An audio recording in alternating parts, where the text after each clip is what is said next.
ഒറ്റ ഉത്തരേ ഉള്ളൂ. ആ ഉത്തരം ഇന്ത്യൻ പാർലമെന്റ് ഗൗരവപൂർണമായിട്ടുള്ള സമര പോരാട്ട കേന്ദ്രമാവും.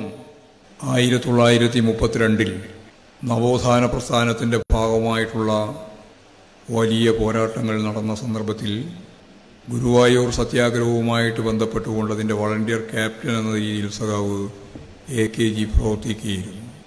AKGയുടെ ഊർജ്ജസ്വലമായ സംഘടനാ മികവ്, പ്രത്യേകത അവിടെയുള്ള സവർണ മേധാവികൾക്ക് വലിയ രീതിയിലുള്ള കണ്ണിലെ കരടായിട്ട് മാറിയപ്പോഴാണ് സഖാവ് AKGയെ ക്രൂരമായ മർദ്ദനത്തിന് വിധേയപ്പെടുത്തിയത്. ആ മർദ്ദനമെല്ലാം ഏറ്റുവാങ്ങിയതിന് ശേഷവും കേരളത്തിലുടനീളം ഗുരുവായൂർ സത്യാഗ്രഹത്തിൻ്റെ പ്രസക്തിയും അതിനടിസ്ഥാനപ്പെടുത്തിയുള്ള പ്രചരണങ്ങളും സംഘടിപ്പിക്കാൻ വിശ്രമമില്ലാതെ സഖാവ് AKG പ്രവർത്തിക്കുകയും അങ്ങനെയുള്ളൊരവസരത്തിലാണ് പയ്യന്നൂരിനടുത്ത കണ്ടോത്ത് അവിടെ ഐത്യാചരണം ഉൾപ്പെടെയുള്ള കാര്യങ്ങൾ നടക്കുന്നു, ക്ഷേത്രങ്ങളിൽ പ്രവേശിപ്പിക്കുന്നില്ല. ഈ ഒരു കാര്യം മനസ്സിലാക്കിയിട്ട് സഖാവ് AKGയും കേരളീയനും കണ്ടോത്തേക്ക് പോവുകയാണ്. കണ്ടോത്ത് നിന്ന് ഒരിക്കലും പ്രതീക്ഷിക്കാത്ത രീതിയിലുള്ള കടന്നാക്രമം, വലിയ ഒലക്ക പോലെയുള്ള സാധനങ്ങൾ കൊണ്ടുവന്നിട്ടാണ് ഇവരടിച്ചത് എന്നാണ് പറഞ്ഞത്. രണ്ടാർക്കും ബോധവുമില്ല. ഏതാണ്ട് മരണാവസ്ഥയിലെത്തി എന്ന് തോന്നിയപ്പോഴാണ് മർദ്ദനം അവസാനിച്ചത്. ബോധം നഷ്ടപ്പെട്ട സഖാവ് AKGയെ പിന്നീട് മരണമൊഴി എടുക്കുന്നതിന് വേണ്ടി മജിസ്ട്രേറ്റിൻ്റെ മുമ്പിൽ പോയി. കടുത്ത രീതിയിലുള്ള കടന്നാക്രമമായിരുന്നു ഏറ്റുവാങ്ങേണ്ടി വന്നത്. ഇന്ന് കണ്ടോത്ത് ഇടതുപക്ഷ പ്രസ്ഥാനത്തിൻ്റെ ശക്തി കേന്ദ്രമാണ്. കണ്ടോത്തെ മർദ്ദനത്തിന് ശേഷം വകതിരിവോടെ ജാതി വ്യവസ്ഥയ്ക്കെതിരായിട്ട് മുന്നേറിയ കമ്മ്യൂണിസ്റ്റ് പ്രസ്ഥാനത്തിൻ്റെ ഭാഗവാക്കായ അന്നത്തെ മർദ്ദക വീരന്മാർ പിന്നീട് പയ്യന്നൂരിലെത്തിയ സഖാവ് AKGയെ ആ ശരീരമൊന്ന് തൊടാൻ, വൈകാരികമായിട്ട് ഒരു പരസ്പരപൂരകമായ ബന്ധം സൃഷ്ടിക്കാൻ അവർ നടത്തിയ ശ്രമം സഖാവ് AKG തന്നെ എഴുതിയിട്ടുണ്ട്. ഒരു ഘട്ടത്തിൽ തെറ്റായ നിലപാടിനടിസ്ഥാനപ്പെടുത്തിയിട്ട് അവർ AKGയെ മർദ്ദിച്ചു. ശരിയായ ദിശാബോധത്തോടുകൂടി തിരിച്ചറിഞ്ഞപ്പോഴവർ AKGയെ അങ്ങേയറ്റം സ്നേഹിച്ചു. ഈ രണ്ടും കണ്ടോത്ത് കണ്ടതാണ് എന്ന് സഖാവ് AKG എഴുതി. നിങ്ങൾക്കെല്ലാം അറിയുന്നത് പോലെ പിന്നീടാണ് 1932 ഗുരുവായൂർ സത്യാഗ്രഹത്തിന് ശേഷമാണ് അധസ്ഥിത ജനവിഭാഗങ്ങൾക്ക് ക്ഷേത്രപ്രവേശനം കിട്ടിയത്. ഇപ്പോൾ കോൺഗ്രസ് സോഷ്യലിസ്റ്റ് പാർട്ടിയുടെ രൂപീകരണത്തിന് മുമ്പ് ഞാൻ നേരത്തെ പറഞ്ഞല്ലോ 32 നവോത്ഥാന പ്രസ്ഥാനത്തിൻ്റെ ഭാഗമായിട്ടുള്ള അതിശക്തനായ കരുത്തനായ പടയാളിയായിട്ടാണ് സഖാവ് AKGയെ അറിയുക. എവിടെ കടന്നാക്രമണങ്ങളുണ്ടോ,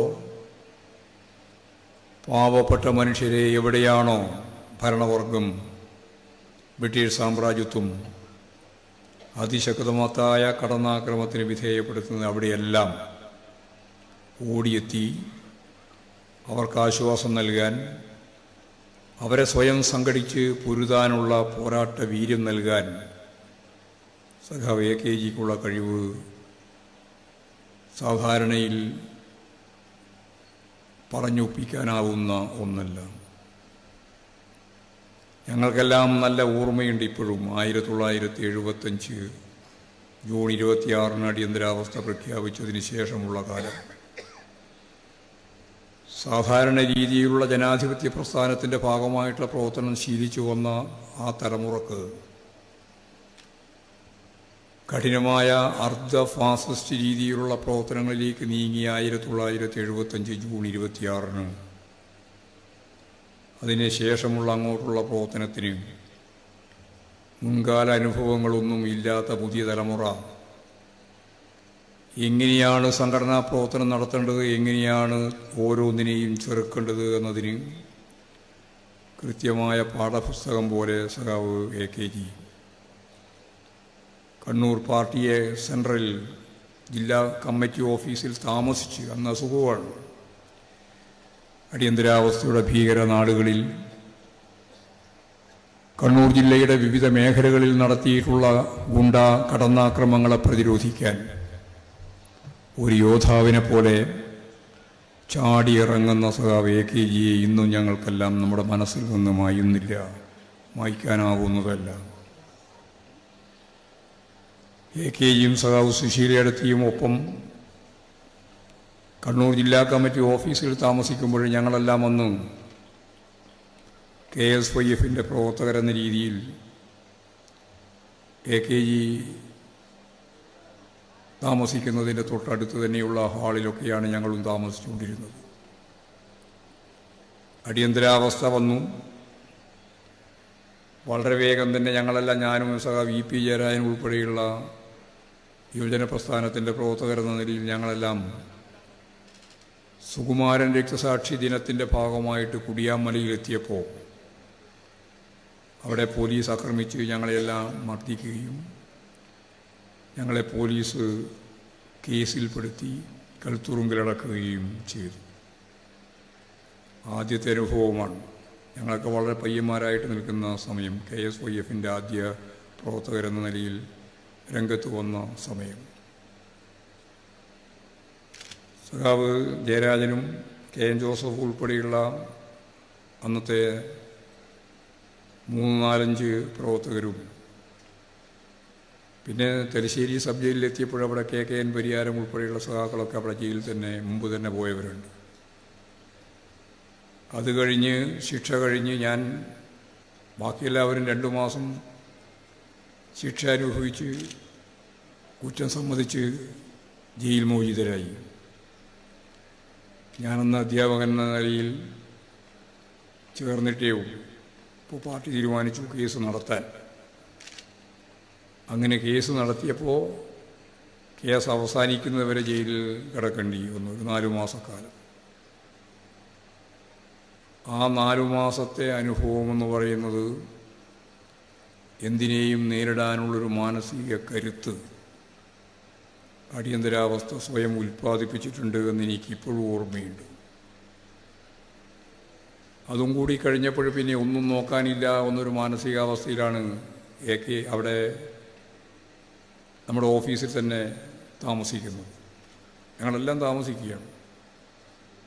രാവിലെ സഖാവ് AKG ആണ് എഴുന്നേറ്റ് വരുന്നത്. ഞങ്ങൾ മൂടി പുതച്ച് കിടക്കുമ്പോൾ എല്ലാവരെയും വന്ന് വിളിക്കും. ഓരോരുത്തരുടെയും അടുത്ത് വന്ന് വിളിക്കും, എഴുന്നേൽക്കുക. അങ്ങനെ എഴുന്നേൽപ്പിച്ച് ഓരോ ദിവസവും നടന്ന കാര്യങ്ങൾ എന്തൊക്കെയെന്ന് സഖാവ് AKG ഞങ്ങളിൽ നിന്ന് ചോദിച്ച് മനസ്സിലാക്കും. നടത്തേണ്ടുന്ന പ്രവർത്തനങ്ങളെ സംബന്ധിച്ചിടത്തോളം പറഞ്ഞു തരും. ഒരു ഗുരുനാഥനെ പോലെ, ഒരു രക്ഷിതാവിനെ പോലെ ഞങ്ങളെല്ലാം KSYFൻ്റെ പ്രവർത്തകരായിട്ട് അവിടെ തന്നെ കേന്ദ്രീകരിച്ച് പ്രവർത്തിക്കുന്ന ഘട്ടത്തിൽ കിട്ടിയ പ്രധാനപ്പെട്ട ഒരു ഉപദേശം, നിർദ്ദേശം എല്ലാം തന്നെ സഖാവ് AKGയുടെ ഇന്നും ഓർമ്മിക്കാൻ കഴിയുന്ന ഒരു കാര്യം.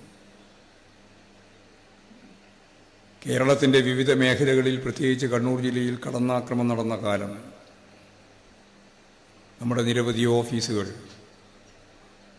നമ്മുടെ നിരവധി പ്രവർത്തകർ, നമ്മുടെ നിരവധി സാംസ്കാരിക കേന്ദ്രങ്ങൾ, ലൈബ്രറികൾ എല്ലാം ആക്രമിക്കപ്പെട്ട, ചുട്ടുകരിക്കപ്പെട്ട കാലം. ഈ ഓരോ സംഭവം വരുമ്പോഴും ആ സംഭവത്തോട് സഖാവ് AKG പ്രതികരിക്കുന്ന ഒരു രീതിയുണ്ട്. ഞാൻ നേരത്തെ പറഞ്ഞ പോലെ ചാടി ഇറങ്ങുകയാണ് അവിടത്തേക്ക് പോകാൻ. പലപ്പോഴും സഖാവ് സുശീലയടത്തി അതിനെ തടയും. അസുഖമാണ്, ആര് തടഞ്ഞാലും അതിനൊന്നും വകവെക്കാതെ അവിടെയുള്ള പോലീസുകാരോട് കയർത്ത് പോലീസുകാരെടുക്കുന്ന തെറ്റായ നിലപാടിനെ അതിശക്തിയായിട്ട് എതിർത്ത് സഖാവ് AKG നടത്തി ദൃഢനിശ്ചയത്തോടുകൂടി ആത്മധൈര്യം പകർന്ന് ഈ കണ്ണൂരിലെ പാർട്ടിയെ കൈകാര്യം ചെയ്ത രീതി ഞങ്ങൾക്കെല്ലാം ആവേശം നൽകുന്ന ഒന്ന് തന്നെയായിരുന്നു. ഞാനതിൻ്റെ മറ്റ് വിശദീകരണത്തിലേക്കൊന്നും കടക്കാൻ ഉദ്ദേശിക്കുന്നില്ല. സഖാവ് AKG 1932 കഴിഞ്ഞ് 34 കോൺഗ്രസ് സോഷ്യലിസ്റ്റ് പാർട്ടി രൂപീകരിച്ച ആദ്യ സന്ദർഭത്തിൽ തന്നെ കോൺഗ്രസ് സോഷ്യലിസ്റ്റായി. ഇപ്പോൾ കോൺഗ്രസും കോൺഗ്രസ് സോഷ്യലിസ്റ്റുമായി. പിന്നീട് 1937 കമ്മ്യൂണിസ്റ്റ് പാർട്ടിയുടെ ആദ്യത്തെ സെല്ല് ഘാട്ടെ കൂടി പങ്കെടുത്തുകൊണ്ട് നിങ്ങൾക്കെല്ലാം അറിയുന്നത് പോലെ കോഴിക്കോടങ്ങാടിയിലെ ഒരു പച്ചക്കറി പീടിയുടെ മേലെ 4 പേരടങ്ങുന്നൊരു കമ്മ്യൂണിസ്റ്റ് സെല്ല് രൂപീകരിച്ചു. കൃഷ്ണപിള്ളയും EMSഉം കെ ദാമോദരനും NC ശേഖറും. ആ 4 സഖാക്കളും ഘാട്ടയും കൂടി പങ്കെടുത്ത സെല്ലാണ് ആദ്യത്തെ കമ്മ്യൂണിസ്റ്റ് പാർട്ടിയുടെ ഘടകം. കീഴ്മേൽ ബന്ധത്തെ അടിസ്ഥാനപ്പെടുത്തി ഉണ്ടാക്കിയ പാർട്ടി സംവിധാനം അതാണെന്നാണ് EMS പറഞ്ഞത്. അതിൽ നിന്നാണ് പിന്നീട് കോൺഗ്രസ് സോഷ്യലിസ്റ്റ് പാർട്ടി നേതാക്കളായ AKG ഉൾപ്പെടെയുള്ളവരെ മാർക്സ്യത്തെ അടിസ്ഥാനപ്പെടുത്തി, മാർക്സും ലെനിനിസം അടിസ്ഥാനപ്പെടുത്തി വർഗസമര സിദ്ധാന്തത്തിലേക്ക് നയിക്കാൻ നൂറുകണക്കിന് പഠന ക്ലാസുകൾ കോൺഗ്രസ് സോഷ്യലിസ്റ്റ് പാർട്ടിയുടെ ഭാഗമായിട്ട് കേരളത്തിൽ, പ്രത്യേകിച്ച് മലബാറിൽ നടത്തി. അതിൻ്റെ ഒപ്പമാണ് സഖാവ് AKG രൂപപ്പെട്ട് വരുന്നത്. പട്ടിണിജാത ഉൾപ്പെടെയുള്ള കാര്യങ്ങളെപ്പറ്റി ഞാൻ പ്രത്യേകിച്ച് വിശദീകരിക്കേണ്ട കാര്യമില്ല. ഈ രാജ്യത്ത് കാൽനടജാഥകളും പട്ടിണിജാഥകളും എങ്ങനെ സമരായുധമാക്കി മാറ്റാം എന്ന ഗാന്ധിയുടെ സമരരൂപത്തിൻ്റെ മുമ്പ് തന്നെ ജനകീയ പ്രതിരോധത്തിൻ്റെ ഭാഗമായിട്ട് ജനങ്ങളുടെ നേരത്തെ ജാഥകൾ സംഘടിപ്പിക്കുന്നതിൽ സഖാവ് AKG ശ്രദ്ധിച്ചിരുന്നു എന്ന് നമുക്കറിയാം. സഖാവ് AKG നടത്തിയിട്ടുള്ള ദീർഘമായ പോരാട്ടങ്ങൾ, സമരങ്ങൾ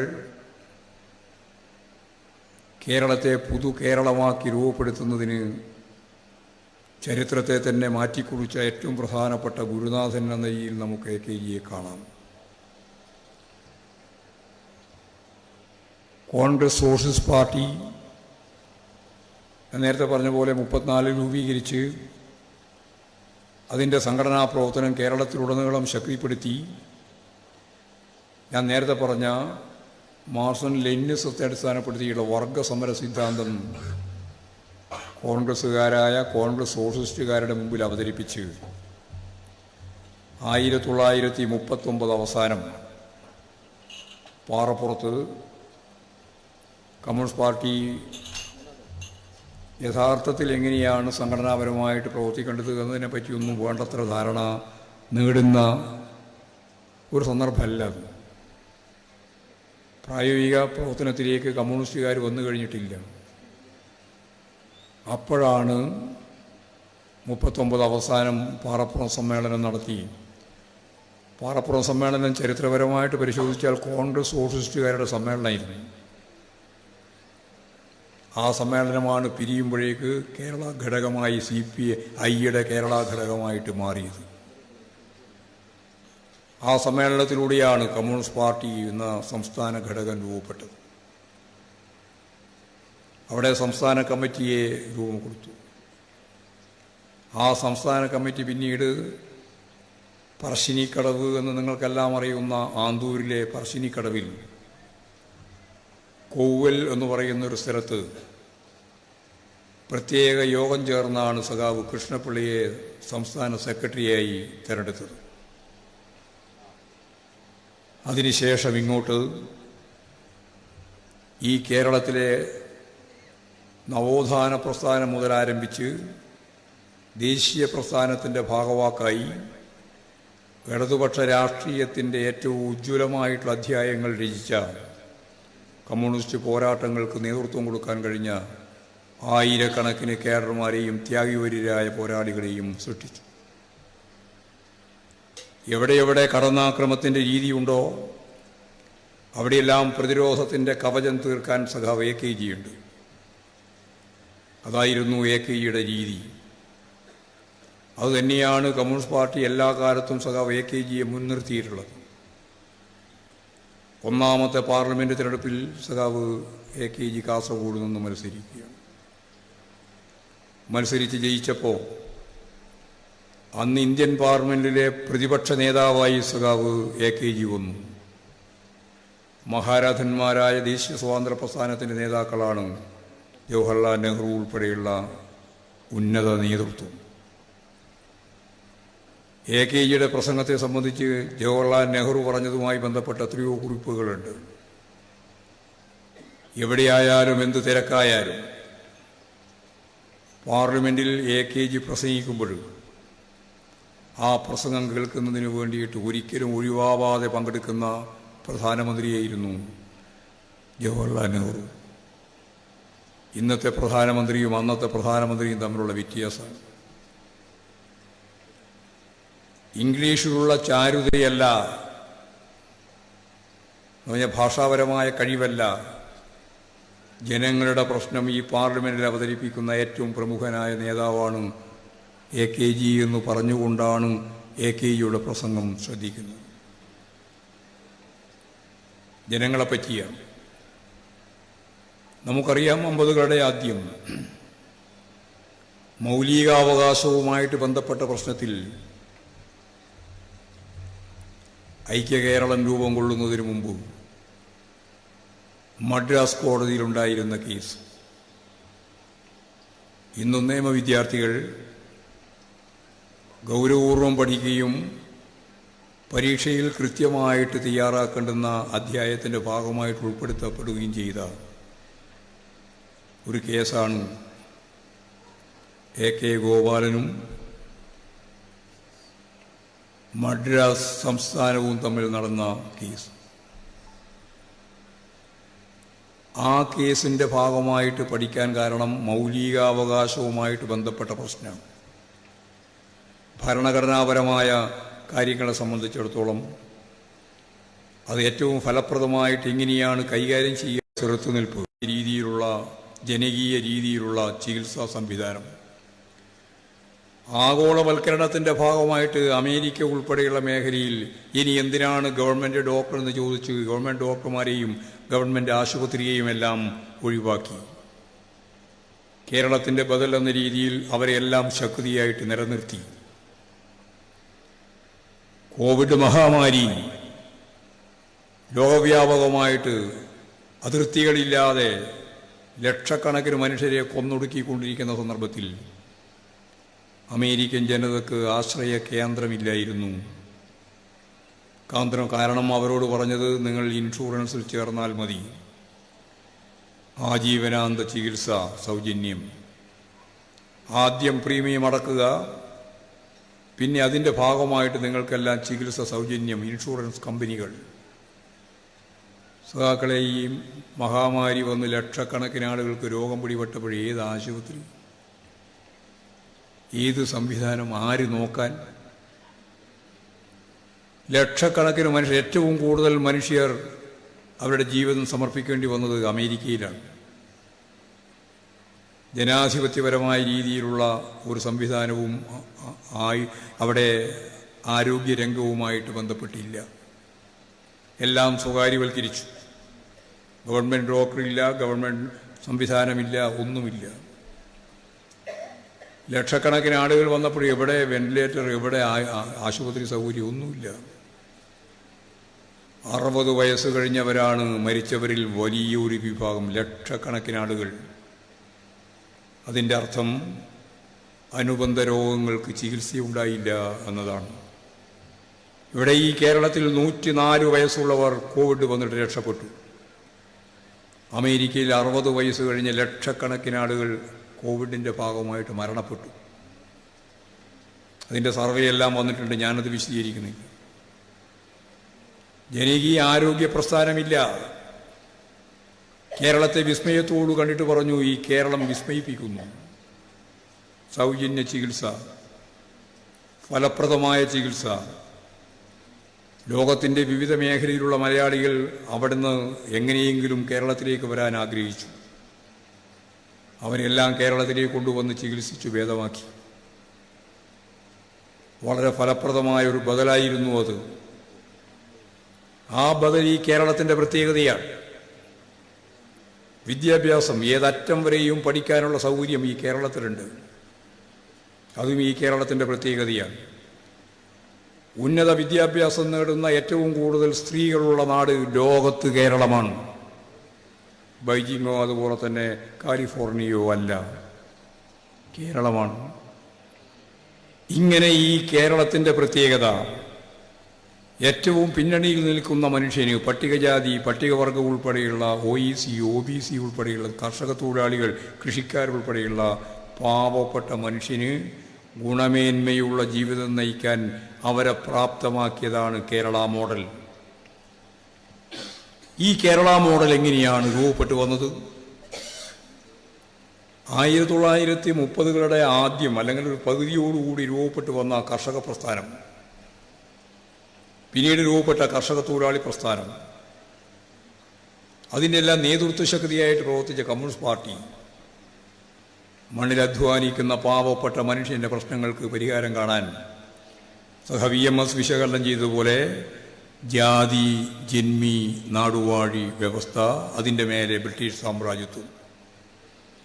കമ്മ്യൂണിസ്റ്റുകാർ ബ്രിട്ടീഷ് സാമ്രാജ്യത്തിനെതിരായിട്ടുള്ള പോരാട്ടം മാത്രമല്ല നടത്തിയത്, ജനാധിപത്യ വിപ്ലവത്തിൻ്റെ ഭാഗമായ ജന്മിത്വം അവസാനിപ്പിക്കുക, ഭൂപ്രഭുത്വം അവസാനിപ്പിക്കുക എന്ന മുദ്രാവാക്യവും കൂടി ഉൾച്ചേർത്തു.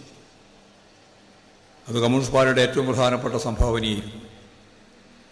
ഇങ്ങനെ ജനാധിപത്യ വിപ്ലവത്തിൻ്റെതായ ഭൂപ്രഭുത്വം അവസാനിപ്പിക്കാനുള്ള മുദ്രാവാക്യവും ഒപ്പം സാമ്രാജ്യത്വത്തെ കെട്ടുകെട്ടിക്കുക എന്ന മുദ്രാവാക്യം ചേർത്തുകൊണ്ടാണ് കേരളത്തിലെ കമ്മ്യൂണിസ്റ്റ് പ്രസ്ഥാനത്തിൻ്റെ ആദ്യം മുതലുള്ള പോരാട്ടം. ആ പോരാട്ടത്തിൻ്റെ ഭാഗമായിട്ട് നിങ്ങൾക്കെല്ലാം അറിയുന്നത് പോലെ ജാതി ജന്മിനാടുവാഴി വ്യവസ്ഥ എന്ന് EMS വ്യാഖ്യാനിച്ച് വിശദീകരിച്ച ഏറ്റവും പിന്നണിയിൽ കിടക്കുന്ന ഈ പാവപ്പെട്ട കുടിയാൻ്റെ, ഈ പാവപ്പെട്ട മനുഷ്യൻ്റെ, കുടികിടപ്പുകാരൻ്റെ, കർഷക തൊഴിലാളിയുടെ ജീവിതത്തെ മെച്ചപ്പെടുത്താൻ എങ്ങനെയാവും എന്ന ചോദ്യത്തിൻ്റെ മുമ്പിൽ കിട്ടിയ അധികാരത്തെ എങ്ങനെ ഫലപ്രദമായിട്ട് ഉപയോഗിച്ചു എന്നുള്ളതാണ് 57ലെ VMS ഗവൺമെൻറ്റിൻ്റെ പ്രത്യേകത. 57ലെ VMS ഗവൺമെൻറ് നിങ്ങൾക്കെല്ലാം അറിയുന്നത് പോലെ അധികാരത്തിൽ വന്നു. അധികാരത്തിൽ വന്നിട്ട് 6ാമത്തെ ദിവസം ഒരു ഓർഡിനൻസ് ഇറക്കി. ആ ഓർഡിനൻസാണ് കുടിയൊഴിപ്പിക്കൽ വിരുദ്ധ ഓർഡിനൻസ്. ആ കുടിയൊഴിപ്പിക്കൽ വിരുദ്ധ ഓർഡിനൻസിലൂടെ നിൽക്കാൻ ഒരിടം കിട്ടി. ഒരു പാവപ്പെട്ട മനുഷ്യനെയും ഇനി കുടിയിൽ നിന്ന് ഒഴിപ്പിക്കില്ല, ഭൂമിയിൽ നിന്ന് ഒഴിപ്പിക്കില്ല എന്നുറപ്പായി. തനിക്ക് തൻ്റെ ഇടമുണ്ടാവുന്നത് തൻ്റെ ഇടമുള്ളപ്പോഴാണ്. മലയാള ഭാഷ തന്നെ അങ്ങനെയാണ്, തൻ്റെ ഇടം എന്നൊക്കെ പറയുന്നു. അവിടെ മുതലേ തുടങ്ങി ഈ പുതിയ കേരളത്തിൻ്റെ ഒരു തുടക്കം. 1957 അധികാരത്തിൽ വന്ന ഗവൺമെൻറ് 59 പോയി വിമോചന സമരം. നമ്മൾ കാർഷിക മേഖല ഇടപെട്ടു, നമ്മൾ വ്യാവസായിക മേഖല ഇടപെട്ടു, നമ്മൾ സാംസ്കാരിക മേഖല ഇടപെട്ടു, നമ്മൾ വിദ്യാഭ്യാസ മേഖല ഇടപെട്ടു, നമ്മൾ ആരോഗ്യ മേഖല ഇടപെട്ടു. ഇന്ത്യയിലെ മറ്റിതര സംസ്ഥാനങ്ങളിൽ നിന്ന് വ്യത്യസ്തമായി ഒരു ബദൽ സംവിധാനത്തിൻ്റെ അടിത്തറ പാകി 1957 ഗവൺമെൻറ്. ആ ഗവൺമെൻറ് പിന്നീട് 1967 10 കൊല്ലം കഴിഞ്ഞപ്പോഴാണ് വന്നത്. നമുക്ക് വോട്ടൊക്കെ ശതമാനമൊക്കെ വിമോചന സമരം കഴിഞ്ഞപ്പോൾ 4% വോട്ട് അധികം കിട്ടിയിട്ടും നമ്മൾ ജയിച്ചില്ല. കാരണം അവരെല്ലാം ചേർന്നു. 1967 നമ്മൾ അധികാരത്തിൽ വന്നപ്പോൾ VMS ഗവൺമെൻറ് എല്ലാ ഘട്ടത്തിലും ചൂണ്ടിക്കാണിച്ചതുപോലെ ഈ ജാതി ജന്മി നാടുവാഴി വ്യവസ്ഥ എങ്ങനെ അറുതി വരുത്തും. KPR പറയുന്നത് പോലെ വെച്ച് കാണലും കങ്കാണിയും നൂരിയും മുക്കാലും വാശിയും വണ്ണാത്തി മാറ്റി മുടക്കലും കല്ലും തോലും കെട്ടിവെക്കൽ ഉൾപ്പെടെയുള്ള അക്രമ പിരിവുകൾ ജന്മിമാർ, യജമാനന്മാർ, അവർക്കെതിരായിട്ട് നമുക്ക് എന്താണ് ചെയ്യാനാവുക എന്ന ചോദ്യത്തിൻ്റെ മറുപടിയായിരുന്നു 1969 ഒക്ടോബർ 14 കാർഷിക ഭൂപരിഷ്കരണ ഭേദഗതി നിയമം. 1969 ഒക്ടോബർ 14 ഗൗരിയമ്മ അവതരിപ്പിച്ച കാർഷിക ഭൂപരിഷ്കരണ ഭേദഗതി നിയമം ഏകകണ്ഠമായി കേരള നിയമസഭ പാസാക്കി.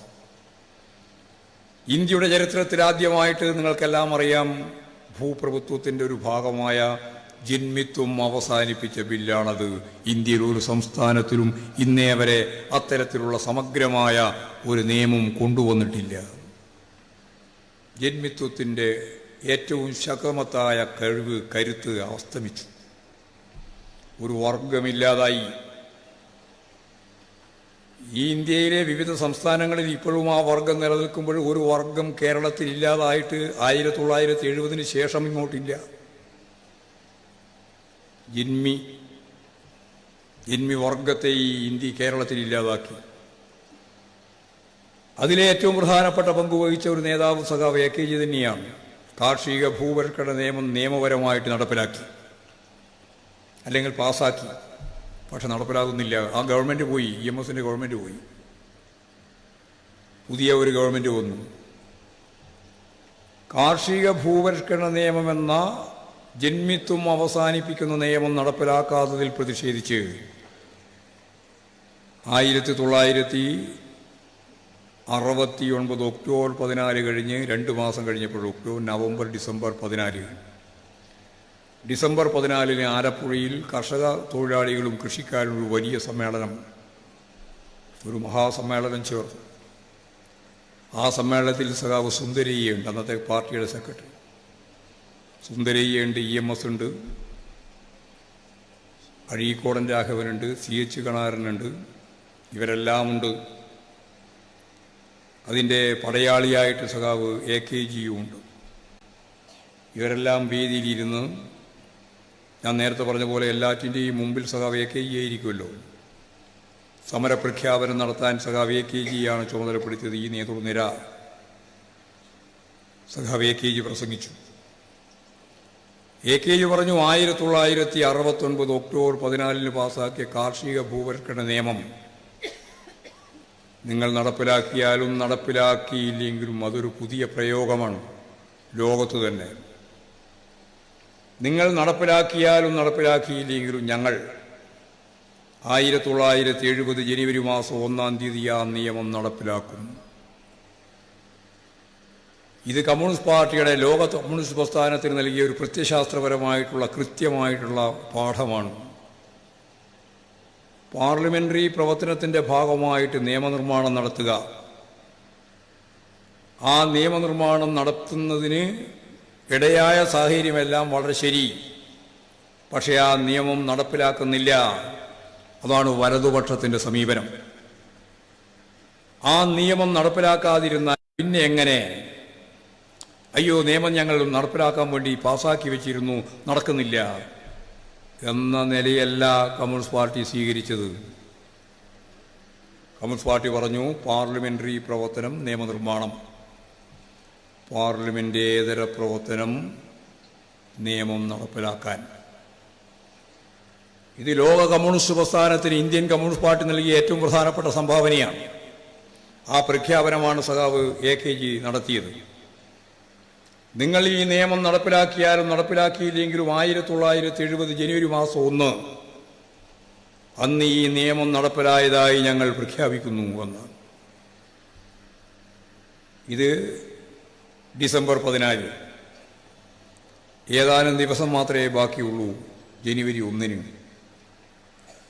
ആ ജനുവരി 1-ാം തീയതി ഈ കേരളത്തിൽ അങ്ങോളം ഇങ്ങോളമുള്ള കമ്മ്യൂണിസ്റ്റുകാർ, കർഷക തൊഴിലാളികൾ, കൃഷിക്കാർ, അതിൻ്റെ പ്രസ്ഥാനമാകെ പുലരുന്നതിന് മുമ്പ് എല്ലാ കുടികടപ്പുകളിലും എത്തുമെത്തി. ഈ പെരളശ്ശേരി ഉൾപ്പെടെ എല്ലാ വീടുകളിലും പാവപ്പെട്ട കുടിയാന്മാർ താമസിക്കുന്ന വീടുകൾ മുഴുവൻ വളച്ചു കെട്ടി 10 സെന്റ് ഉഭയങ്ങളെടുത്തു. കൃഷിക്കാരൻ്റെ ഭൂമിയെല്ലാം സ്വന്തമാണെന്ന് പ്രഖ്യാപിച്ചു. 18 ധീരരായ പോരാളികൾ രക്തസാക്ഷികളായി ആ സമരത്തിൽ.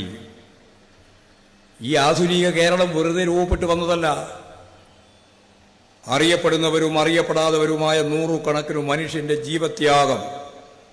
ഈ ഒറ്റ സമരത്തിൽ 18 സഖാക്കൾ സ്വന്തം ജീവിതം സമർപ്പിക്കേണ്ടി വന്നു. അതിൽ നിന്നാണ് കമ്മ്യൂണിസ്റ്റ് പാർട്ടി അതിശക്തിയായിട്ട് മുമ്പോട്ടേക്ക് കുതിച്ചത്. 36 ലക്ഷം കുടുംബങ്ങൾക്ക് സ്വന്തമായിട്ട് ഭൂമി കിട്ടി. എങ്ങനെ കേരളം മൗലികമായി മാറി? ഭൂബന്ധത്തിലുള്ള മാറ്റാണ്. 5 സെന്റ് മുതൽ 15 ഏക്കർ വരെ കിട്ടി. 5 സെന്റ് മാത്രമൊന്നുമല്ല, 5 സെന്റ് മുതൽ 15 ഏക്കർ വരെ കിട്ടി ഈ കേരളത്തിലെ അങ്ങോളം ഇങ്ങോളമുള്ള 36 ലക്ഷം ഭൂരിപക്ഷം കുടുംബങ്ങൾക്ക്. ഈ മൗലികമായ മാറ്റത്തിലൂടെയാണ് കേരളം ആധുനിക കേരളത്തിലേക്ക് കുതിച്ചത്. വെറുതെ ഉണ്ടായ സംഭവമല്ല. ഇങ്ങനെ നിരവധിയായ പോരാട്ടങ്ങളിലൂടെ, സമരങ്ങളിലൂടെ ഞാൻ നേരത്തെ പറഞ്ഞു വെച്ച പാർലമെന്ററി പ്രവർത്തനവും പാർലമെന്റേതര പ്രവർത്തനവും ജനകീയ പോരാട്ടത്തിൻ്റെ ഭാഗമായിട്ട് നിയമങ്ങൾ നടപ്പിലാക്കാനുള്ള പ്രവർത്തനം, അത് നമുക്ക് അന്നേ പാഠമായിട്ടുണ്ട്. ആ രീതിയിലാണ് കേരളം മുന്നോട്ടേക്ക് വന്നത്.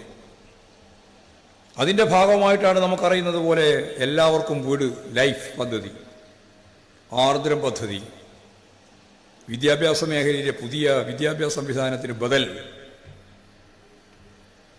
എല്ലാ തരത്തിലും ഈ കേരളം മുന്നേറുകയാണ്. ഈ മുന്നേറ്റത്തിന് തുടക്കം കുറിച്ച ഏറ്റവും പ്രമുഖരായ കമ്മ്യൂണിസ്റ്റ് നേതാക്കളാണ് സഖാവ് EMS-ഉം AKG. അവരുടെ ജീവിതത്തെ സ്മരിക്കുക ഒരു ദിവസം പറഞ്ഞാൽ തീരാതെ അത്രയും സംഭവ പരമ്പരയുടെ ഉടമകളാണ് EMS ആയാലും AKG ആയാലും. ഒരു പൊതുയോഗ പ്രസംഗത്തിൻ്റെ ഭാഗമായിട്ട് ഇവരുടെ ജീവിതം പറയാൻ പുറപ്പെട്ടാൽ പറഞ്ഞവസാനിപ്പിക്കാനാവുന്നതല്ല. തൊട്ടു പോവാനേ സാധിക്കും. കമ്മ്യൂണിസ്റ്റ് പാർട്ടിക്ക് അകത്ത് തന്നെ രൂപപ്പെട്ടു വന്നിട്ടുള്ള സെക്ടേറിയൻ നയമുണ്ടായിരുന്നു ഈ കേരളത്തിലെയും ഇന്ത്യയിലെ പാർട്ടിക്ക്. നക്സൽബാരി 1967 ആരംഭിച്ച, ലോകത്ത് തന്നെ ഒരു യുവജന മുന്നേറ്റമുണ്ടായ കാലം. അന്നാണ്, ആ കാലഘട്ടത്തിലാണ് സഖാവ് AKG പാർട്ടിയുടെ സംസ്ഥാന സെക്രട്ടറി ആകുന്നത്. അതുവരെ CH കണാരനായിരുന്നു. നക്സലൈറ്റ് മൂവ്മെൻറ്റുകാർക്ക് സാധാരണ രീതിയിൽ സഖാവ് AKG എല്ലാറ്റിൻ്റെയും മുമ്പിൽ ആവേശകാരനാണ് എന്നുള്ളതുകൊണ്ട് അവരെ AKG അങ്ങോട്ട് അത്രത്തോളം എതിർക്കാൻ, മറ്റുള്ളവരെ പോലെ എതിർക്കാൻ തയ്യാറുണ്ടായിരുന്നില്ല. AKG കുഴപ്പമില്ലെന്നാണ്. CH മോശം. CH കടുകിട വിടുന്ന രീതിയല്ല സംഘടനാ രംഗത്ത്. ഈ കേരളം കണ്ട സംഘാടകരിൽ, അതിൻ്റെ സംഘടനാപരമായിട്ടുള്ള കൃത്യതയിൽ CH കണാരനെ വെല്ലാൻ ഇന്നേ വരെ ഒരാളും ഉണ്ടായിട്ടില്ല. EMS-നെയും AKG എല്ലാം വെച്ചുകൊണ്ട് തന്നെയാണ് ഞാൻ പറയുന്നത്. Communist party of India Marxist എന്ന രീതിയിൽ പ്രവർത്തനം ആരംഭിച്ചപ്പോൾ വ്യതിയാനങ്ങളുണ്ടായിരുന്നു. വലതുപക്ഷ നിലപാടുകൾ സ്വീകരിക്കുന്ന റിവിഷനിസ്റ്റ് സമീപനവുമായിട്ട് വിപ്ലവ പ്രസ്ഥാനം ശരിയായ ദിശയിൽ മുന്നോട്ടേക്ക് പോയി. അത് 1964 കഴിഞ്ഞ് 67 ആകുമ്പോഴേക്ക് നക്സൽ വന്നു. തീവ്ര വിപ്ലവം, തോക്കിൻകുഴലിലൂടെ വിപ്ലവം. ആ സന്ദർഭത്തിലാണ് KSYF രൂപീകരിക്കുന്നത്. AKG തന്നെയാണ് അതിന് മുൻകൈയെടുക്കുന്നത്. പക്ഷേ കോഴിക്കോട് സമ്മേളനത്തിൽ ഒരു വലിയ വിഭാഗം ഇറങ്ങിപ്പോയി. KC നന്ദനും അഡ്വക്കേറ്റ് ബാലകൃഷ്ണൻ ഉൾപ്പെടെയുള്ളവർ, അവരെല്ലാം ഇപ്പോൾ മരിച്ചുപോയി. രണ്ടാളും മരിച്ചു. അവരെല്ലാം നടത്തിയിട്ടുള്ള തീവ്രമായ നിലപാടുകളുണ്ടായിരുന്നു. കമ്മ്യൂണിസ്റ്റ് പാർട്ടിക്ക് അകത്തും അത്തരത്തിലുള്ള ആശയങ്ങളുണ്ടായിരുന്നു. ആ ഒരു പശ്ചാത്തലത്തിലാണ് സഖാവ് CH കണാരൻ തന്നെ മുൻകൈയെടുത്ത് സഖാവ് AKGയെ സംസ്ഥാന സെക്രട്ടറിയാക്കുന്നത്. ഒരിക്കലും പ്രതീക്ഷിക്കാതെ ഒന്നായിരുന്നു സഖാവ് AKG കേരളത്തിലെ പാർട്ടി സെക്രട്ടറി ആകുക എന്നുള്ളത്. CH കണാരൻ പറഞ്ഞു, ഞങ്ങളുണ്ട് പൂർണ്ണമായിട്ട് പിന്തുണ, പക്ഷേ ഇന്നത്തെ പരിസ്ഥിതിയിൽ സഖാവ് AKG സെക്രട്ടറിയാകും. അങ്ങനെ സഖാവ് AKG സെക്രട്ടറിയായി. കുറച്ച് കഴിഞ്ഞപ്പോഴും സഖാവ് CH കണാരൻ തന്നെ വീണ്ടും സെക്രട്ടറിയായി.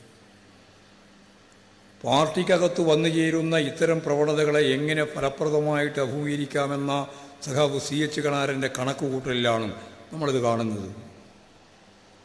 അതാണ് ഞാൻ പറഞ്ഞത്, ഈ കേരളം കണ്ട ഏറ്റവും പ്രമുഖനായ സംഘടന, അതിൻ്റെ ശാസ്ത്രം കൈകാര്യം ചെയ്ത ഏറ്റവും പ്രധാനപ്പെട്ട വിപ്ലവകാരി സഖാവ് CH കണാരനാണ്. ഇങ്ങനെ പാർട്ടിക്കകത്ത് വന്ന വ്യതിയാനങ്ങളിൽ ഫലപ്രദമായി വലതുപക്ഷ വ്യതിയാനമുണ്ടായിരുന്നു, തീവ്ര ഇടതുപക്ഷ വ്യതിയാനമുണ്ടായിരുന്നു, പാർലമെൻ്ററി വ്യതിയാനങ്ങളുണ്ടായിരുന്നു. അതിനെല്ലാം അതിശക്തിയായിട്ട് എതിർത്തുകൊണ്ടാണ് കമ്മ്യൂണിസ്റ്റ് പാർട്ടിയും തൊഴിലാളി വർഗ പ്രസ്ഥാനവും EMS-ഉം AKG എല്ലാം മുന്നേറിയത്. ഇങ്ങനെ രൂപപ്പെട്ട ഒരു കേരളം, ഞാൻ നേരത്തെ പറഞ്ഞ ഗുണമേന്മയുള്ള ജീവിതം നയിക്കാൻ സാധിക്കുന്ന ഇന്ത്യയിലെ ഏറ്റവും പ്രധാനപ്പെട്ട കേന്ദ്രം, ആ കേരളത്തെ ഇനി എങ്ങനെയാണ് നമുക്ക് മുന്നോട്ടേക്ക് നയിക്കാനാവുക എന്ന ഗവേഷണമാണ് ഇപ്പോഴും. അതാണ് സഖാവ് പിണറായി പറഞ്ഞത്, 400 വർഷക്കാലമായി ലോകത്ത് ജനാധിപത്യ വിപ്ലവത്തിൻ്റെ ഭാഗമായിട്ട് വികസനം നേടിയ നാട്, അതിനെയാണ് വികസിത രാജ്യം എന്ന് പറയുക, വികസിച്ചുകൊണ്ടിരിക്കുന്ന രാജ്യം. അങ്ങനെ വികസിതവും വികസ്വരവുമായ രാജ്യങ്ങളുടെ ജീവിത നിലവാരത്തിലേക്ക് 10-50 വർഷക്കാലം മാത്രമായ കേരളത്തിലെ ഈ വളർച്ചയുടെ പാതയിലൂടെ മുന്നോട്ടേക്ക് വന്ന കേരളീയ ജനതയെ 400 കൊല്ലക്കാലത്തെ വളർച്ച നേടിയ നാടിൻ്റെ ജീവിതത്തോടൊപ്പം നമുക്ക് എത്തിക്കാനാവണം നവകേരളം. അതാണ് സാധാരണ രീതിയിൽ നമ്മൾ പ്രസംഗിക്കുന്ന ഒരു നവകേരളം മാത്രമല്ല. സഖാവ് പിണറായി പറഞ്ഞുകൊണ്ടിരിക്കുന്ന ഏറ്റവും പ്രധാനപ്പെട്ട ഒരു കാര്യം അതാണ്. ഇതിലേക്കെത്തണം, നമുക്കെത്താം. ഈ കേരളത്തിന് മാത്രമേ എത്താൻ സാധിക്കൂ. ഇപ്പോൾ നമുക്കറിയാം, ഇവിടെ ഈ കേരളത്തിൽ മൗലികമായിട്ട് മനുഷ്യനാവശ്യമുള്ള മിക്കവാറും കാര്യങ്ങൾ ആയി വരികയാണ്. എല്ലാവർക്കും വീട് ഈ 2 കൊല്ലം കഴിയുമ്പോഴേക്ക് ഏതാണ്ട് പൂർത്തിയാവും. ഈ ലോകത്ത് മുതലാളിത്ത സമൂഹത്തിൽ പാവപ്പെട്ട മനുഷ്യർക്ക് മുഴുവൻ വീട് നൽകുന്ന ഒരേ ഒരു കേന്ദ്രം ഈ കേരളമായിരിക്കും എന്നുള്ളത് ചരിത്രത്തിൻ്റെ ഭാഗമാവാൻ പോവുകയാണ്. 2, അതിദാരിദ്ര്യം. അതിദാരിദ്ര്യം അനുഭവിക്കുന്നവർ ഏറ്റവും കുറഞ്ഞ സംസ്ഥാനം കേരളം, 0.5%. 0.5 ഒന്നില്ല, അതിൻ്റെ പകുതി. 40%-വും 42%-വും പട്ടിണി കിടക്കുന്ന നാടുള്ള ഇന്ത്യയിലാണ് 0.5. അതത്ര എന്ന് കണ്ടെത്താൻ വേണ്ടി സെൻസസ് നടത്തിയപ്പോൾ 64,006. അതിൽ കഴിഞ്ഞ നവംബർ 1-ാം തീയതിയാവുമ്പോഴേക്ക് 30,000 കുടുംബങ്ങൾ അതിദാരിദ്ര്യത്തിൽ നിന്ന് മുക്തി നേടി. ഈ വരുന്ന ഒരു വർഷം 1.5 വർഷം കൊണ്ട് അതിദാരിദ്ര്യമില്ലാത്ത ഇന്ത്യയിലെ ആദ്യത്തെ സംസ്ഥാനമായി ഈ കേരളം മാറാൻ പോവുകയാണ്. അതാണ് കേരളം. ഇപ്പോൾ നമുക്ക് ആരോഗ്യമേഖല എടുത്ത് പരിശോധിച്ച് നോക്കിയാൽ ഞാൻ നേരത്തെ പറഞ്ഞ പോലെ അമേരിക്കക്ക് പോലും വിസ്മയമായ വളരെ ഫലപ്രദമായ ആർദ്രം പദ്ധതി ജനകീയമായ രീതിയിൽ കൈകാര്യം ചെയ്തതിൻ്റെ ഉറപ്പ്, ഇങ്ങനെയെല്ലാം ചേർന്ന് നമ്മുടെ മുമ്പിലുള്ള പ്രധാനപ്പെട്ട പ്രശ്നം തൊഴിലില്ലായ്മ. നമുക്ക് കേരളത്തിൽ തൊഴിലില്ലായ്മ പ്രശ്നം പരിഹരിക്കാം. 2 കൊല്ലം കൊണ്ട് പൂർത്തിയാവുമെന്നൊന്നും ഞാനിപ്പോൾ പറയുന്നില്ല, പക്ഷെ പരിഹരിക്കാം. ഉന്നത വിദ്യാഭ്യാസം നേടിയ സ്ത്രീകൾ ഏറ്റവും കൂടുതലുള്ള നാടേതാണ് ലോകത്ത് എന്ന ചോദ്യത്തിന് ഒറ്റ ഉത്തരം കേരളം. അതാ ഞാൻ പറഞ്ഞത്, ബൈജിങ്ങുമല്ല കാലിഫോർണിയയുമല്ല ഈ കേരളം. ലക്ഷക്കണക്കിന് അഭ്യസ്തവിദ്യരെ ഒരേ കേന്ദ്രത്തിൽ നിന്ന് ലഭിക്കാൻ സാധ്യതയുള്ള ഒരേ ഒരു സംസ്ഥാനം കേരളം. 10 ലക്ഷം ആളുകൾക്ക് തൊഴിൽ കിട്ടാനുള്ള വെബ്സൈറ്റിലെ കൃത്യമായ പോർട്ടൽ വിവരം നമ്മുടെ കയ്യിലുണ്ട്. ഡിമാൻഡ് ഉണ്ട് എന്നർത്ഥം. അവിടെ MA കാരനും MSc കാരനെയും BA കാരനെയും BCom കാരനെയും വേണ്ട. അടിസ്ഥാന വിദ്യാഭ്യാസമുള്ളവർക്ക് സ്കില്ല് നൽകണം, തൊഴിൽ നൈപുണ്യം നേടണം. അപ്പോൾ കേരളത്തിൽ ഇനി എന്താണ് ചെയ്യേണ്ടത് എന്നതിനെപ്പറ്റി കൃത്യമായിട്ടുള്ള ധാരണയായി. ഒറ്റ കാര്യം ചെയ്താൽ മതി. ഈ MA കാരെയും MSc കാരെയും BA കാരെയും BSc കാരെയും ഉൾപ്പെടെ ഈ രാജ്യത്തിന് ആവശ്യമുള്ള 10 ലക്ഷം, ഞാൻ നേരത്തെ പറഞ്ഞില്ല, ഡിമാൻഡുള്ള തൊഴിൽ, ആദ്യം ആ 10 ലക്ഷം എടുക്കുക. ആ 10 ലക്ഷത്തിൽ അവർക്ക് പരിശീലനം നൽകണം. കാറ്റഗറികൾ തിരിക്കണം. ചിലപ്പോൾ 1 മാസം, 2 മാസം, 3 മാസം, 6 മാസം, 10 മാസം, 12 മാസം, അത്രയേ വേണ്ടൂ. ജോലിക്ക് സാധ്യതയുണ്ട് എന്നല്ല, ജോലിയുണ്ട്. 1 മാസത്തെ കോഴ്സ് ആള് വരും. സാധാരണ രീതിയിൽ തൊഴിലില്ലാത്തവരെല്ലാം തൊഴിലില്ലായ്മ പരിഹരിക്കാൻ വേണ്ടി ഇങ്ങോട്ട് വരുമെന്നുള്ളൊരു തെറ്റിദ്ധാരണ നിങ്ങൾക്ക് വേണ്ട, വരില്ല. 53 ലക്ഷം ആളുകളുണ്ട്. 59 വയസ്സ് വരെയുള്ള അഭ്യസ്തവിദ്യരായ യുവതി യുവാക്കളും മുതിർന്നവരും ഉൾപ്പെടെ. അതിൽ രജിസ്റ്റർ ചെയ്യാൻ തീരുമാനിച്ചിട്ട് രജിസ്റ്റർ ചെയ്ത് ഇപ്പോൾ 17 ലക്ഷം മാത്രമാണ്. 29 ലക്ഷം വേണം രജിസ്ട്രേഷൻ, വരുന്നില്ല. അപ്പോൾ തൊഴിലില്ലാത്തവരെല്ലാം തൊഴിലിന് വേണ്ടി ഇങ്ങോട്ട് അരഞ്ഞ് തിരിയാണ് എന്നൊന്നും തെറ്റിദ്ധരിക്കണ്ട. ഞാൻ എൻ്റെ അനുഭവത്തിനെ വിളിച്ച് തന്നെയാണ് പറയുന്നത്.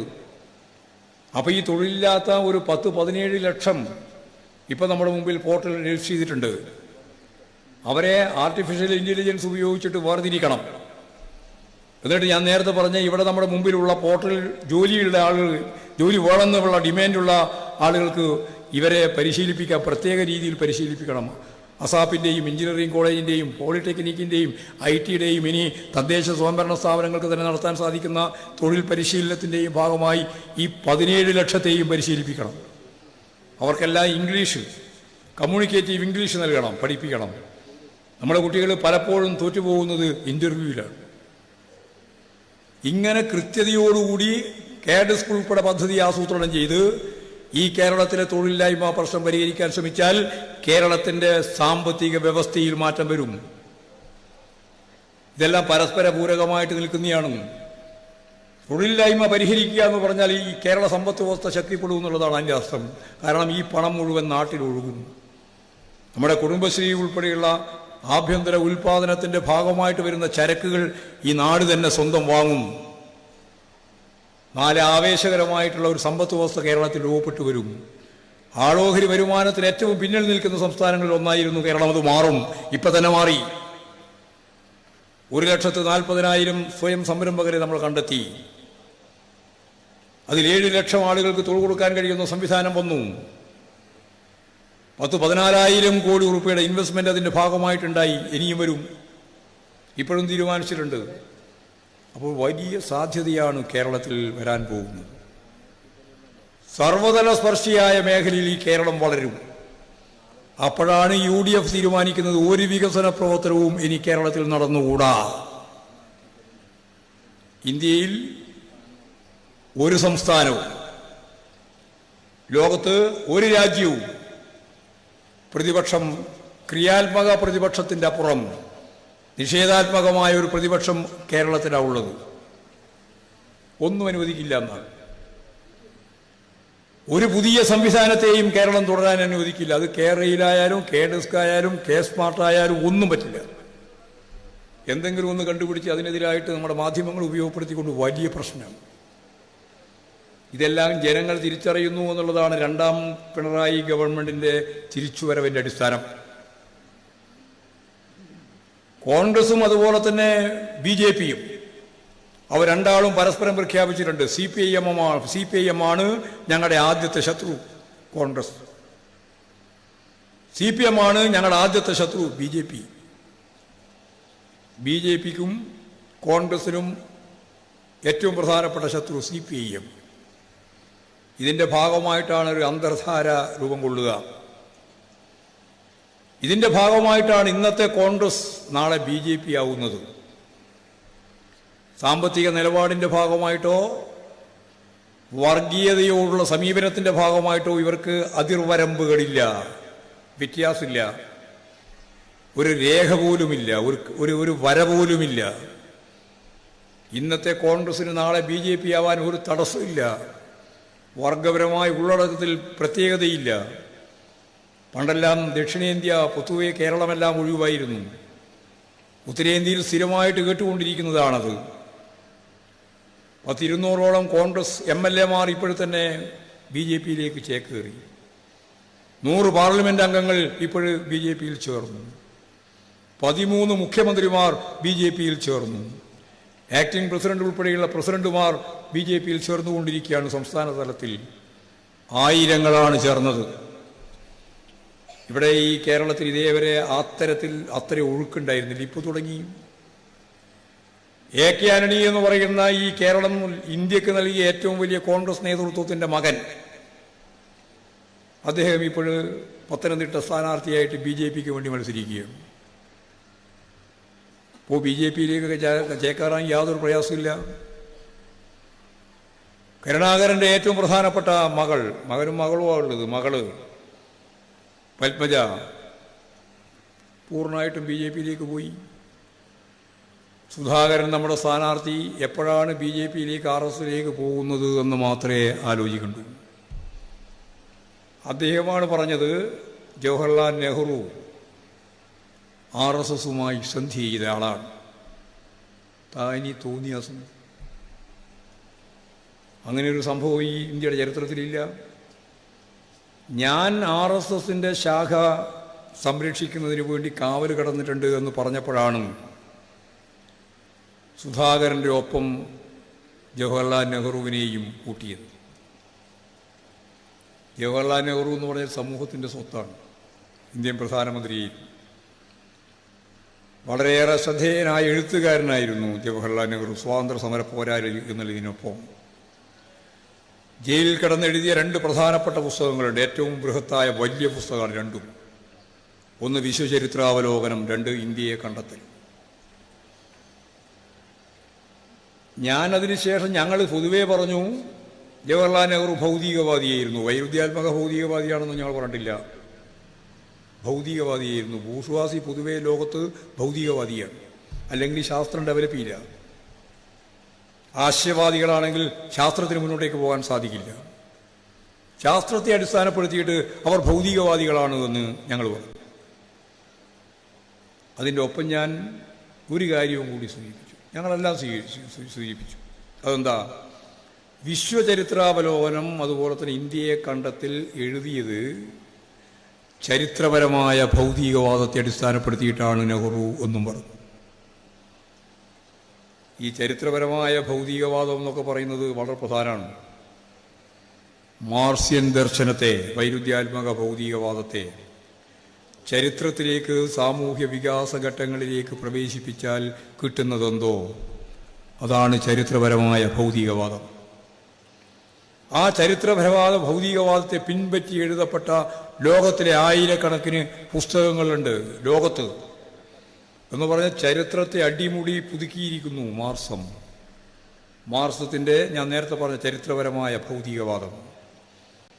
ആ രീതിയിൽ ചരിത്രത്തിൽ വളരെ ഫലപ്രദമായിട്ട് ഇടപെട്ട ഒരവസ്ഥ നമുക്ക് ഇതിൻ്റെ ഭാഗമായിട്ട് മനസ്സിലാക്കാനാവും എന്ന് ഞാൻ പറഞ്ഞു, അല്ലെങ്കിൽ ഞങ്ങളെല്ലാവരും പറഞ്ഞു. അപ്പോഴും സുധാകരൻ ദേഷ്യം പിടിച്ചിട്ട് എനിക്കെപ്പോൾ വേണമെങ്കിലും RSSൽ പോകാം എന്ന് അന്ന് പറഞ്ഞാണ്. ഇനിയിപ്പോഴെപ്പാ പോകുന്നത് എന്ന് മാത്രമേ നോക്കേണ്ടിയുള്ളൂ. ഇവിടെ UDFൻ്റെ സ്ഥാനാർത്ഥിയായിട്ട് മത്സരിക്കുന്ന 3-4 പേരെങ്കിലും യഥാർത്ഥത്തിൽ BJPയിലേക്ക് പോയി അവിടെ സ്ഥാനാർത്ഥിയായിട്ടുണ്ട്. UDFൻ്റെ ഏറ്റവും പ്രധാനപ്പെട്ട പ്രമുഖർ 4 ആളുണ്ട് ഇപ്പോൾ ഇവിടെ മത്സരിക്കുന്നു BJPക്ക് വേണ്ടി, NDAക്ക് വേണ്ടി.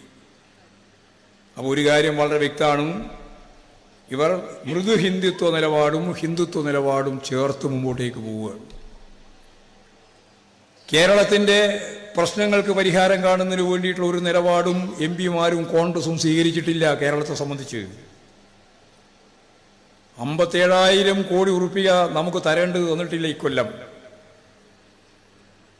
7,000-ഓളം കോടി ഉറുപ്പിക കേന്ദ്ര ഗവൺമെൻറ്റും സംസ്ഥാന ഗവൺമെൻറ്റും കൂടി ചെലവഴിച്ച് പ്രവർത്തിക്കുന്നതിൻ്റെ ഭാഗമായിട്ടുള്ള കേന്ദ്ര ഗഡുവും തന്നിട്ടില്ല, ഉച്ചക്കഞ്ഞി ഉൾപ്പെടെ. ഇതൊന്നും തരാതെയും ട്രഷറി പൂട്ടാതെ നിലനിൽക്കുന്നുവെങ്കിൽ നമ്മുടെ മാനേജ്മെൻറ്റ് സംവിധാനത്തിൻ്റെ കഴിവാണ്. പരമാവധി ടാക്സ് പിരിക്കാനുള്ളതെല്ലാം പിരിച്ചുകൊണ്ടാണ്. കഴിഞ്ഞ പ്രാവശ്യം 28% കൂടുതൽ പിരിച്ചു. ഈ മാർച്ച് മാസമാകുമ്പോൾ അതിനേക്കാൾ കൂടുതൽ പിരിക്കും. കടം വാങ്ങിയിട്ടായാലും പാവപ്പെട്ട മനുഷ്യർക്ക് 62 ലക്ഷം ആളുകൾക്ക് പെൻഷൻ കൊടുക്കാനുണ്ട് 1,600 രൂപ. അതിപ്പോൾ 3 ഗഡു കൊടുക്കുകയാണ്, ഇനിയും കൊടുക്കാനുണ്ട്. ഇനി ഏപ്രിൽ മാസം മുതൽ തുടർച്ചയായിട്ട് കൃത്യതയോടുകൂടി കൊടുക്കുമെന്ന് ധനകാര്യ വകുപ്പ് മന്ത്രി പറഞ്ഞു. അത് കൊടുക്കും. നമ്മുടെ സഖാക്കൾക്കറിയാം, നമ്മുടെ ജനങ്ങൾക്കറിയാം, ഗവൺമെൻറ് കയ്യിൽ പണം ഉണ്ടെങ്കിൽ കിട്ടും. ഇല്ല പണം. കേന്ദ്ര ഗവൺമെൻറ് തരുന്നില്ല എന്ന് പറഞ്ഞാൽ കേരളത്തിന് തരുന്നില്ല എന്നല്ല അർത്ഥം, ഇവർക്ക് കൊടുക്കേണ്ട പണമാണ്. അധ്യാപകർക്ക്, ജീവനക്കാർക്ക്, അതുപോലെ തന്നെ പെൻഷൻകാർക്ക് കൊടുക്കാൻ DA കൊടുക്കാനാവുന്നില്ല, പണം തരുന്നില്ല. കുടുംബിനികൾക്ക് പെൻഷൻ കൊടുക്കുമെന്ന് നമ്മൾ പറഞ്ഞാണ് പ്രകടനപത്രികയിൽ, കൊടുക്കാനാവുന്നില്ല. ഈ 1,600 രൂപ 2,500 രൂപയാക്കി വർദ്ധിപ്പിക്കുമെന്ന് നമ്മൾ പറഞ്ഞാണ്, കൊടുക്കാനാവുന്നില്ല. എന്തേ കൊടുക്കാനാവാത്തത്? കോൺഗ്രസിൻ്റെയും BJPയുടെയും നിലപാടാണ്. കേന്ദ്ര ഗവൺമെൻറ് തെറ്റായ നിലപാട് സ്വീകരിച്ചാൽ ഇവിടെ ഈ പ്രതിപക്ഷം, ഈ CPIM ഇടതുപക്ഷ ജനാധിപത്യ മുന്നണിയും തകരട്ടെ എന്ന് വിചാരിച്ചിട്ട് ഇവരെല്ലാം പട്ടിണി കിടക്കട്ടെ എന്ന പ്രകോപനപരമായ നിലപാടാണ് സ്വീകരിക്കുന്നത്. കോൺഗ്രസിൻ്റെ നിലപാടതാണ്. ഞാൻ നേരത്തെ പറഞ്ഞ പോലെ ഒരു വികസന പ്രവർത്തനവും പറ്റില്ല. ഈ നാടിന് കിട്ടേണ്ടുന്ന ഒരു കൃത്യതയോടുകൂടിയുള്ള നമ്മുടെ അവകാശം, ഇവരെ ആരും ഓശായൊന്നുമല്ല, അവകാശം, ആ അവകാശം തരുന്നില്ല എന്ന് പറയാൻ കൂട്ടായിട്ട് കോൺഗ്രസ് ഇല്ല, ഇവിടെയുള്ള പ്രതിപക്ഷമില്ല. അപ്പോൾ നമുക്ക് വളരെ വ്യക്തതയോടുകൂടി മനസ്സിലാക്കാനാവും. അത് മനസ്സിലാക്കിയപ്പോഴാണ് നമുക്കെല്ലാം അറിയുന്നത് പോലെ നവകേരള സദസ്സ് നടത്തിയത്. വെറുതെ നടത്തിയതല്ല, ഈ കാര്യങ്ങൾ ജനങ്ങളോട് തുറന്നു പറയണം ഗവൺമെൻറ്. മുഖ്യമന്ത്രിയും മന്ത്രിമാരും എല്ലാം ചേർന്നു അത് പറഞ്ഞു. 140 സദസ്സുകൾ നടത്തി. ലക്ഷക്കണക്കിന് ആളുകളോട് ഞങ്ങളത് പറഞ്ഞു. ജനങ്ങൾക്കത് ബോധ്യമായി.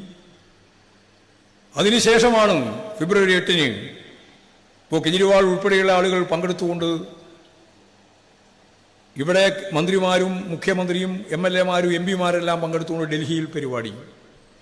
ആദ്യാവസാനം പങ്കെടുത്ത ഡൽഹി മുഖ്യമന്ത്രിയാണ് കെജ്രിവാൾ. ഇപ്പോഴും ജയിലിലാണ്. കസ്റ്റഡിയിൽ കൊടുത്തിട്ടുണ്ടാവുമെന്ന് തന്നെ പ്രതീക്ഷിക്കാം. ഞാൻ വരുന്നത് വരെ കസ്റ്റഡിയിൽ കൊടുത്തു കഴിഞ്ഞിട്ടില്ല. കോടതി വിധി പറഞ്ഞിട്ടില്ല. വിധി ഉറപ്പാണ്, അതിന് സംശയമില്ലാത്തതാണ്.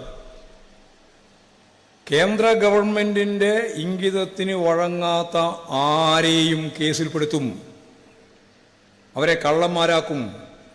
അവരെ രാജ്യദ്രോഹികളാക്കി ജയിലിലടക്കും. ലോകത്തേത് ഫാസിസ്റ്റുകളും ചെയ്ത രീതി അതാണ്. അതാണ് ഇവിടെയും ചെയ്തുകൊണ്ടിരിക്കുന്നത്. ഈ ഫാസിസ്റ്റുകൾക്ക് നേരെ വിപരീതമായ ദിശയിൽ സഞ്ചരിക്കുന്നവരെ മൃഗീയമായ രീതിയിൽ കൈകാര്യം ചെയ്യുക. അതുകൊണ്ടാണ് ഡെപ്യൂട്ടി മുഖ്യമന്ത്രിയൊക്കെ ഇപ്പം ജയിലിലേക്ക് പോകുന്നത്. കോൺഗ്രസ് ഫലപ്രദമായി ഇതിനെ പ്രതിരോധിക്കാൻ മുമ്പേ ഇല്ല.